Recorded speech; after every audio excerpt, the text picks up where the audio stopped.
আসসালামু আলাইকুম। ভারত নিয়ন্ত্রিত কাশ্মীরের পেহেলগামে হামলার পর ভারত পাকিস্তানের মধ্যে উত্তেজনা কয়েক গুণ বেড়েছে।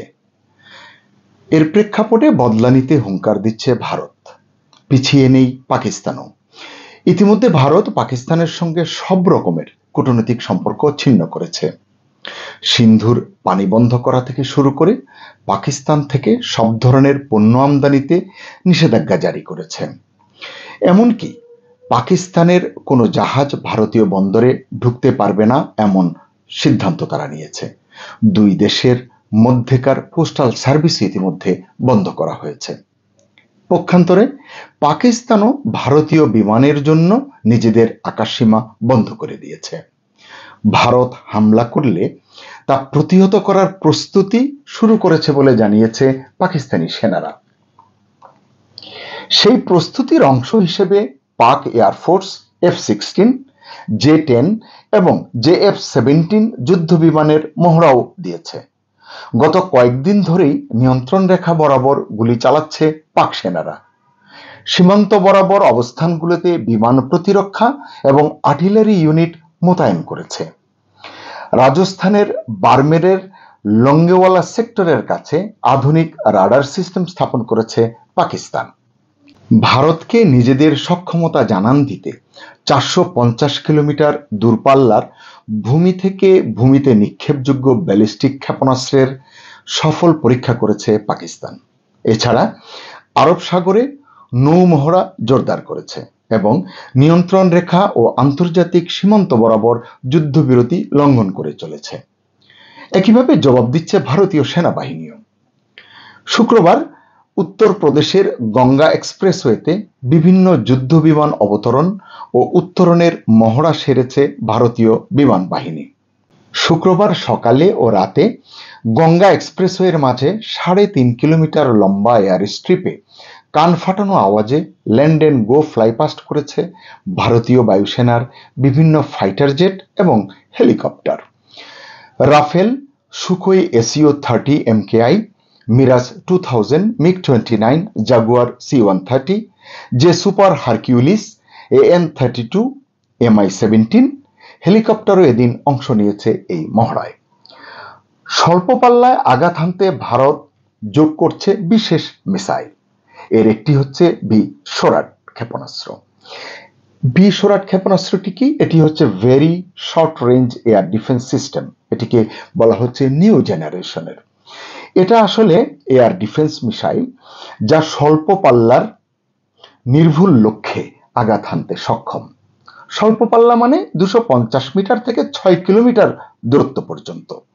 এটা আকাশপথে হামলা যেমন ঠেকাতে পারে, একইভাবে প্রত্যাঘাত করতে পারে। অল্প উচ্চতায় তীব্র গতিসম্পন্ন ড্রোন বা মিসাইলও ধ্বংস করতে পারে। এমন 85টি বি-সোরাট ক্ষেপণাস্ত্র আনছে ভারত। এছাড়া আনছে 48টি লঞ্চার এবং 48টি নাইট ভিশন সাইট।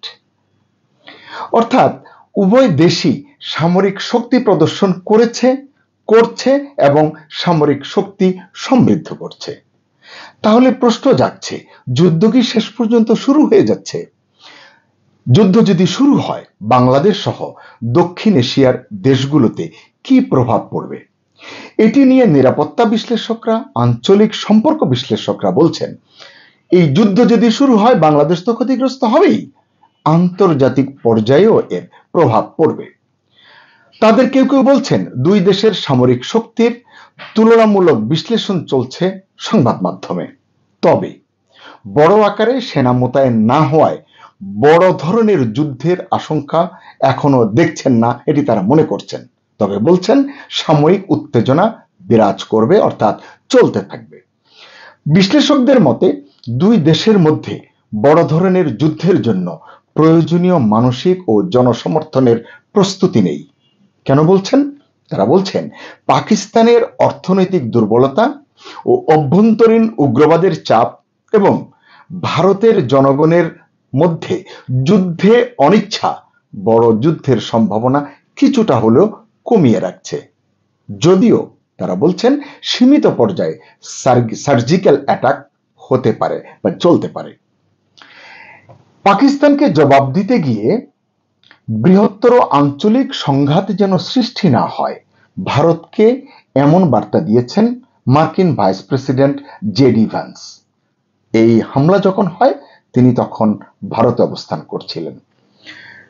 এছাড়া মার্কিন প্রেসিডেন্ট ডোনাল্ড ট্রাম্প সহ বিশ্বের অনেক নেতারাই ভারতকে এবং পাকিস্তানকে সংঘাত এড়ানোর পরামর্শ দিচ্ছেন, অর্থাৎ কোনো ধরনের যুদ্ধ যেন শুরু না হয় এটি তারা বলছেন, চেষ্টা করছেন। এখন আমরা কি একটু দেখতে পারি না যে এই দুই দেশের মধ্যে এই যে যুদ্ধ ভাব, এবং গণমাধ্যমে চোখ রাখলেই মনে হয় যে কোনো মুহূর্তে যুদ্ধ শুরু হয়ে যেতে পারে। এই দুই দেশের সামরিক শক্তি আসলে কেমন, কে কতখানি এগিয়ে, চলুন একটু দেখি। গ্লোবাল ফায়ার পাওয়ারের চলতি বছরের একটি সমীক্ষা, সেই সমীক্ষা বলছে মার্কিন যুক্তরাষ্ট্র, রাশিয়া এবং চীনের পরেই বিশ্বের চতুর্থ সামরিক শক্তিধর দেশ হিসেবে স্থান করে নিয়েছে ভারত।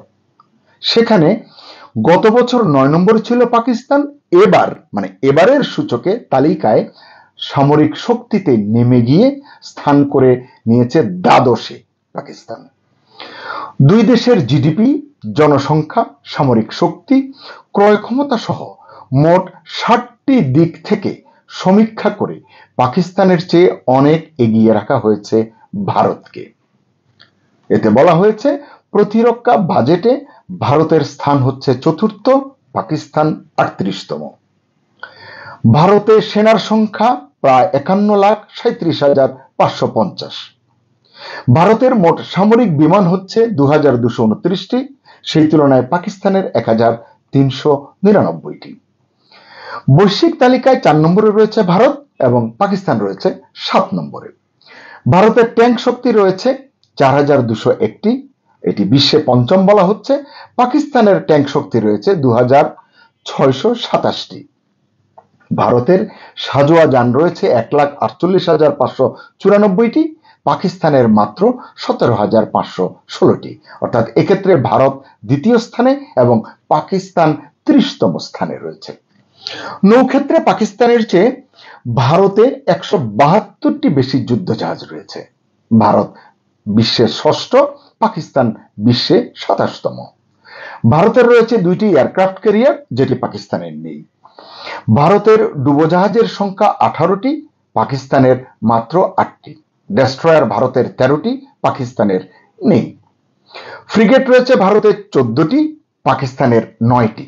সারি সারি কামান সহ রণতরী রয়েছে ভারতের 18টি, পাকিস্তানের 9টি। টহলদারি ভেসেল ভারতের রয়েছে 135টি, পাকিস্তানের 69টি। ভারতের বিমান বাহিনীর 311টি বিমানবন্দর রয়েছে, পাকিস্তানের রয়েছে মাত্র 116টি। বাণিজ্য তরী ভারতের রয়েছে 1859টি, পাকিস্তানের 60টি। বন্দর 56টি, ভারতের এবং পাকিস্তানের 3টি। এই যে সামরিক সূচক শক্তির যে তারতম্য ভারত এবং পাকিস্তানের, এটি ভারত যেমন জানে, পাকিস্তানও তেমনি জানে। এই জানার পরও তারা এই যুদ্ধে জড়াবে কিনা, পাকিস্তানের অর্থনৈতিক অবস্থার কথা, যে সূচকের কথা বললাম, তারা জানে তারা যুদ্ধে জড়াবে কিনা, একটি অনেক বড় প্রশ্ন। এবং বৈশ্বিক সুপার পাওয়ার যারা রয়েছে তারাও চায় না যে ভারত পাকিস্তান এখন একটি যুদ্ধে জড়াক, কারণ বিশ্বে এখন অনেক ধরনের টেনশন রয়েছে। রাশিয়া ইউক্রেন যুদ্ধ থেকে শুরু করে ইসরায়েল গাজার টেনশন থেকে শুরু করে অনেক ধরনের সংকট রয়েছে। এবং বাংলাদেশের প্রধান উপদেষ্টা যদিও বলেছেন যুদ্ধ প্রস্তুতির কথা, বাংলাদেশের জনগণ বা বাংলাদেশের সচেতন কোনো মানুষই চায় না যে আমরা কোনো ধরনের যুদ্ধের মুখোমুখি হই বা আমরা নিজেরা কোনো যুদ্ধের শিকার হই, আক্রান্ত হই, কিংবা আমরা অংশ করি। আমরা শান্তিপ্রিয় জাতি, আমরা শান্তিতে থাকতে চাই। এবং এই যে যুদ্ধ ভাব, আসন্ন যুদ্ধের কথা অনুমান করা হচ্ছে, আশঙ্কা করা হচ্ছে, এটি যেন সত্যি সত্যি আশঙ্কাই থেকে যায়, এটি কখনো যুদ্ধের রূপ না নেয়, এই প্রত্যাশা করেই শেষ করছি। সবাই ভালো থাকুন।